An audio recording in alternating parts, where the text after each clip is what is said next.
This mess of angles is called the Sidler shape, invented by Sidler in 1965. This is currently my favorite shape. Look at it, it's so good. And I know it's a bit of a coincidence, but it was invented right in the middle of the 60s, and it looks like the 60s. It's like brutalist architecture with a little bit of Escher thrown in for good measure. It's such a phenomenal shape, and today I want to tell you about why the shape is so incredible and recent developments in the realm of the shape. But first, to appreciate why this is so just phenomenal, we need to try and solve the same problem it's solving, but one dimension lower. Quick, any other business? I will be at the Copenhagen Developers Festival, the 26th to 30th of August 2024. So if you're a software developer, you want to come and say hi? Come along. I'll put a link in the description. Also, other AOB, my book is available for pre-order. You're going to hear more about that at the end of the video. Here's an impossible challenge if you are real bored. Try and draw a shape that has right angles. So here we go. There's the beginning of my polygon. I've got a right angle there, but now you need to draw a shape which is all right angles. There's a right angle there, except for one angle that isn't.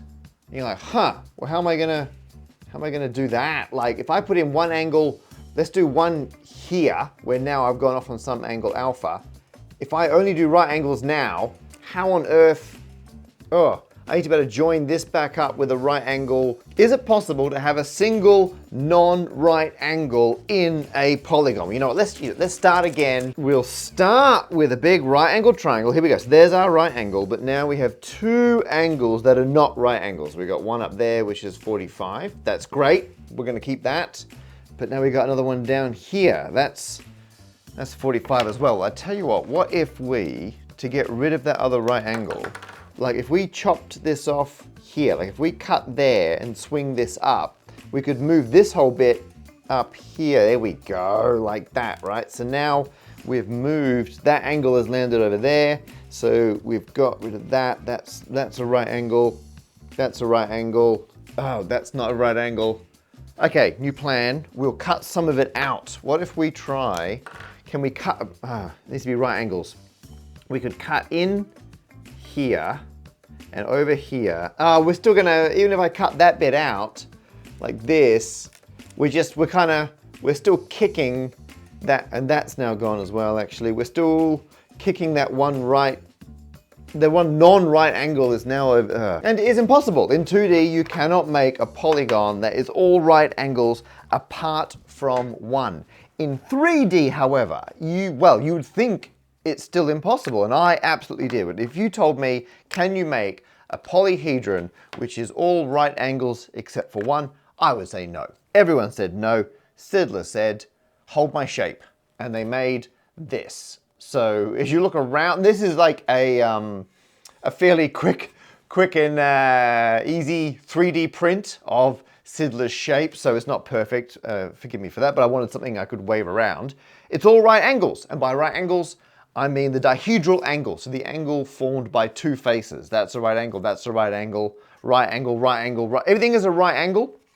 If you look at the front here and you think, wait a minute, that doesn't look like a right angle there. There's a bit missing on the 3D print that came off.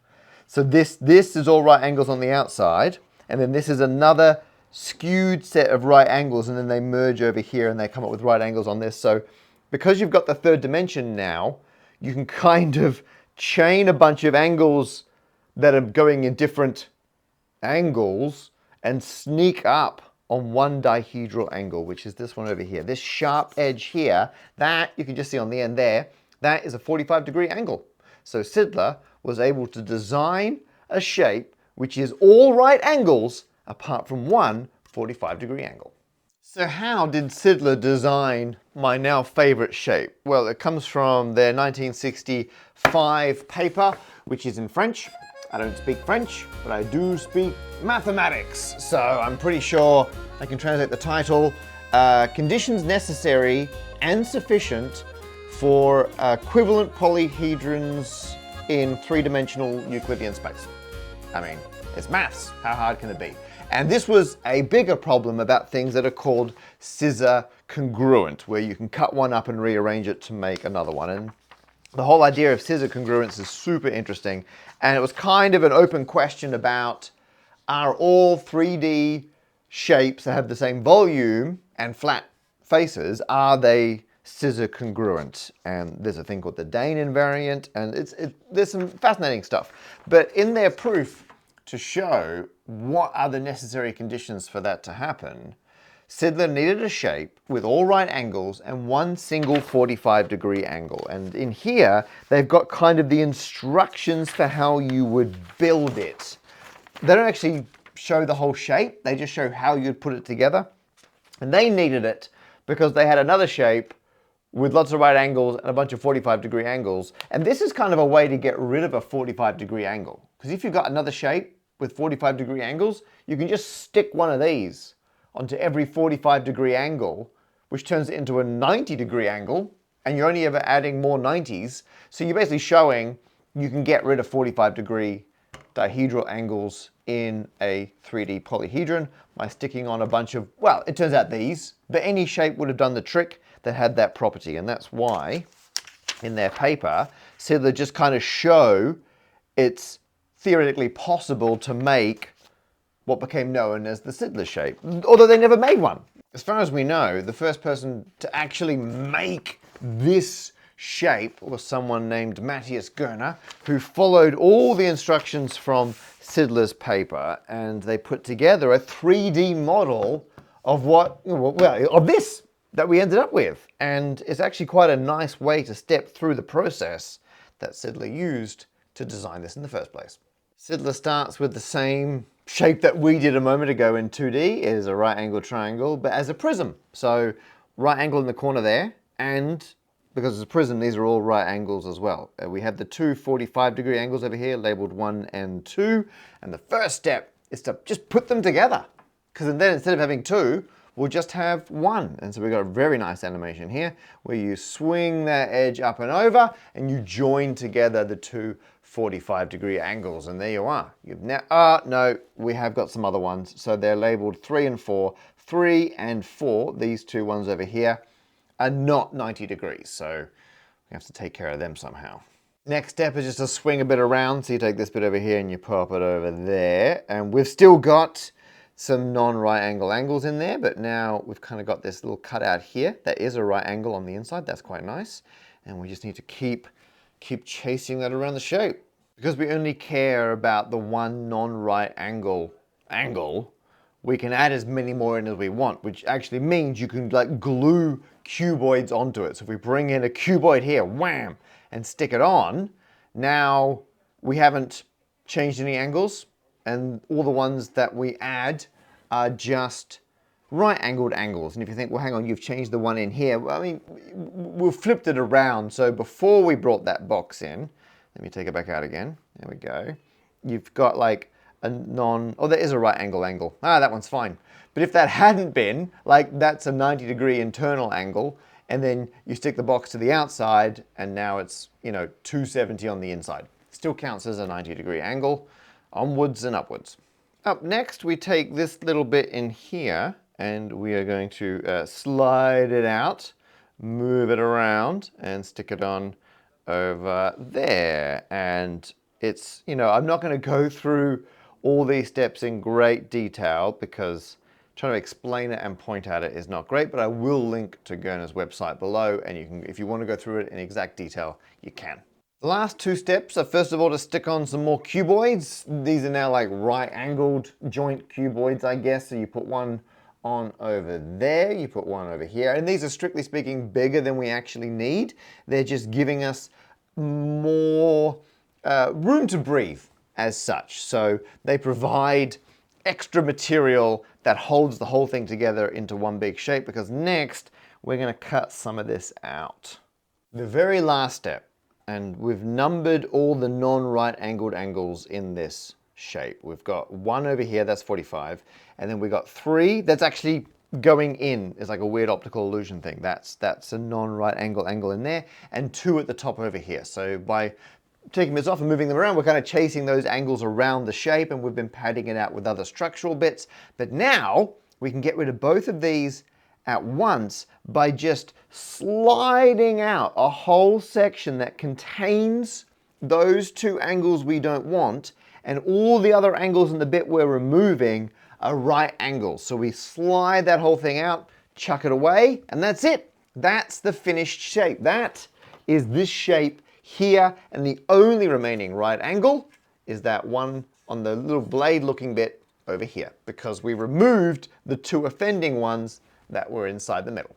There it is, the final shape. That is Sidler's solid with that one single non-right angle edge. Absolutely incredible. Huge thanks to Matthias Görner for making this possible. And it's amazing it took so long from when the shape was theoretically described to when it was actually available as a 3D print. So I will link to Görner's website. You can get the STL for this. You can print it out yourself. You can marvel at it. It's just phenomenal that this very interesting, but you know, half a century ago, bit of mathematics has been brought to life through the power of 3D modeling, modern recreational mathematicians, and 3D printing. And that was the whole story. Matthias Görner had made the 3D model, and then Henry Segerman made a fantastic video about it. I'll link to it below. Great video. Henry, a bit like I've done, prints out the model, talks about the 90-degree angles, and that was it. That was the state of play in the year 2022. But then, over half a century since Sidler invented this shape, someone found a better one. A better one that we're going to make right now. This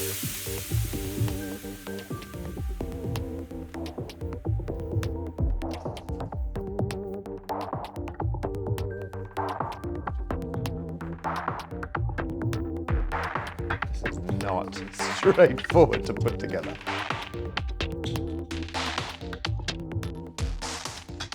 And there it is.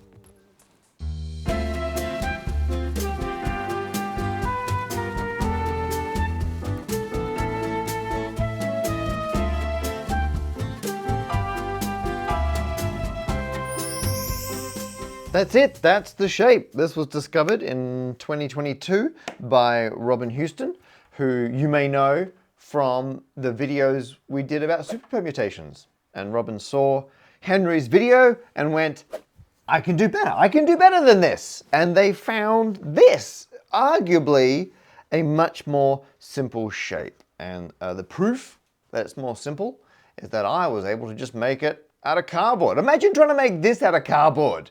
Like, is that even, I guess technically it would be possible to make this out of cardboard, but the fact that absolutely nobody ever built this shape until 3D printing was invented is a little bit telling about how complicated it is. Whereas this shape, look at that. And these are all right angles, right angle, right angle, right angle. This one at the top here, that is 45 degrees, same as the one there, and all the other ones 90-degree dihedral angles. Way more simple. To explain how this shape was actually discovered, I'd lined up an interview with Robin. They were going to jump on a call, talk us through it. Very sadly, they've lost their voice. And, you know, I don't want to encourage someone to damage their vocal cords by talking through a very sore throat. But we are still joined by Robin, who I'm assured has come up with a workaround for their inability to talk. So Robin, that's your shape. I managed to glue together a moment ago, which I'm very proud of. And our question now is, how did you actually go about finding?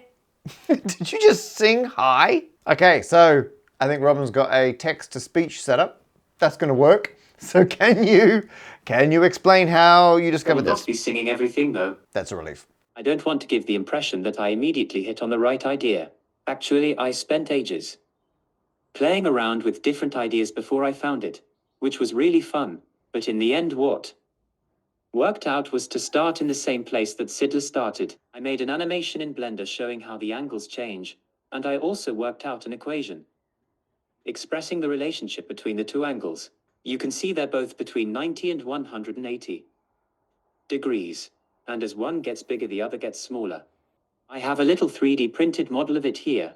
This edge has a dihedral of 135 degrees, and this one has a dihedral of 109.5 degrees. If you fit two of them together, Then the two 135-degree edges combine to make a right angle, and the two 109.5-degree edges combine into a single long one. So we found a single angle polyhedron. It has 8 faces, so it's an octahedron.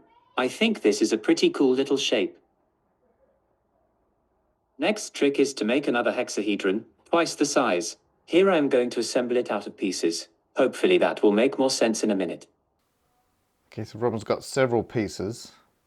Now we completely remove the 109.5-degree edge by cutting out the octahedron we made before.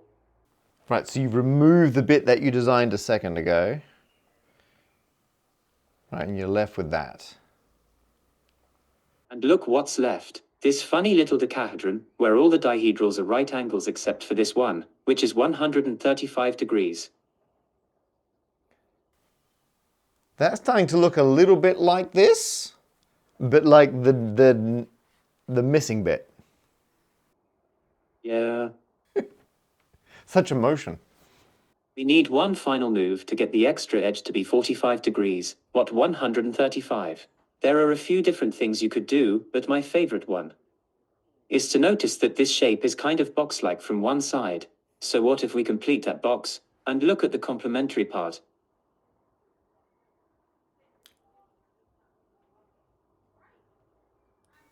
And that's it, and that's this. So you designed the void first, and that works, but it's 135. And by taking the complement from the rest of the box, you get a single 45. That is right. What I like about that is a lot of your previous things, because I mentioned super permutation a moment ago, is writing code and waiting a long time for the computer to find something. Whereas this was just sitting down and thinking about it. A lot of wondering about as well as sitting down. That's absolutely fantastic. And do you have the brass version of this that you carry around? Funny you should ask. I knew to ask because Robin always has this brass one on him. Look at that. So that is a solid brass version of this. A little bit smaller, a bit more expensive than cardboard. And what's nice about that, do you remember we were both at the Gathering for Gardener conference? And I took some photos of your brass thing because we sat next to each other for one of the sessions. My book, Love Triangle, this is it. This is the first ever copy. It just arrived in the post. Goodness, a couple of days ago. I talk about your shape. Congratulations. Thank you very much. I talk about your shape in there, and those are the photos I took on the table at Gathering for Gardener of your shape. And I managed to... Wow. I've labeled the single 45 degree angle at the top there. I mean, a page earlier is the 3D print, actually that you gave me of the Siddler shape. So that's the 3D print that you gave me of Siddler shape. Took some photos of that. And then I... Nice photos. Yeah, thank you. Most of them are done by a professional photographer. This one was done by me at a conference. So, you know, it's a bit of a mixed bag. Sorry about the whole voice thing. No problem at all. Thank you very much for joining us. And that is how Robin was able to go from this to this by having a good think about it. The reason I put Robin and indeed Siddler's shapes in my book is I wanted to dispel the notion that geometry is something that happened millennia ago. Like the Greeks did all of it and now we just read about what they did. No, I've got a whole chapter about how we're still finding, discovering, inventing shapes. Geometry is still happening, and there's more to be done with these if you want to get involved. Details in a moment, but I was so excited about this shape that when I started the pre-sales of Love Triangles, if you buy it from Amazon or Waterstones, discount code in the description, you'll get this book. But I was like, the people who buy it off me from Massgear, well, obviously they get a first edition and I sign it, that's great. But I thought, wouldn't it be nice if I could add something else, something that I think really represents the book? Because the cover's wonderful. It's a cover designed for a generic bookshop, which I think is great. People at Penguin done an amazing job. I thought, what if I did a really nerdy cover only for people who pre-order the book through me? Now, there is a print artist called Paul Catherall who does fantastic print work, often based on brutalist architecture. I've been a huge fan of their work, and we spoke a couple of years ago. I invited them to one of my shows. And so I got in touch with Paul and said, look, this looks so much like Brutalist architecture. Could you do one of your architectural prints, but based on the Siddler shape, as if it was a building? And I am so excited. I haven't had a chance to get these framed because they literally arrived in the post a couple days ago and we came racing down. That's why this is not a great print, because I was like, I have to film this. So we got the print done and everything, and here we are. And here we go. Oh, I present to you the Siddler shape as a architectural print done by Paul Catherall, and not just in one color. Let me get a couple of these out. So Paul's done them in 3 different color schemes.